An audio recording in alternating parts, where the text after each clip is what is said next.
Министр иностранных дел США Майк Помпео, принявший участие в конференции, посвященной свободе вероисповедания, прошедшей в Ватикане, осудил действия китайских властей, проводящих геноцид в отношении уйгуров, и заявил, что когда государство приобретает тоталитарную форму, власти начинают принуждать народ поклоняться себе вместо Бога.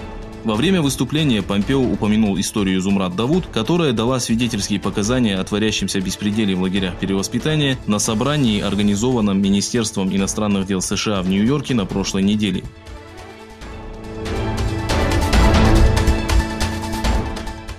Samsung свернул производство мобильных телефонов, закрыв завод, расположенный в китайском городе Хучжоу.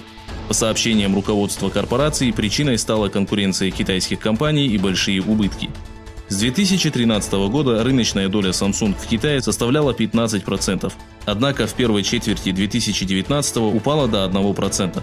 Специалисты считают, что причиной послужил рост продаж двух китайских корпораций Huawei и Xiaomi. Президент США Дональд Трамп заявил, что предложение отстранить его от должности является попыткой переворота. «С каждым днем я убеждаюсь в том, что эти люди пытаются отобрать силу, свободу, независимость, законные права, религию, армию, Великую Стену и право на сбор налогов, дарованную Богом», написал Трамп на своей странице в Твиттере. Последнее сообщение Трампа появилось сразу после того, как Майк Помпео заявил, что приложит все усилия для недопущения допроса сотрудников министерства.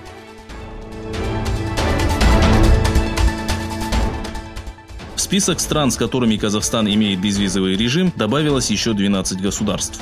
Об этом сообщил пресс-секретарь Министерства иностранных дел Айбек Смадияров на брифинге, прошедшем в столице Казахстана 30 сентября. Начиная с октября, граждане 45 государств смогут находиться в стране без визы в течение месяца.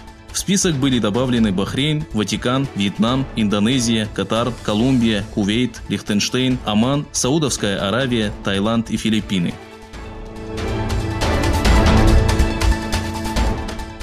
По предварительным данным, в результате крушения в США стратегического бомбардировщика времен Второй мировой войны погибло 5 человек.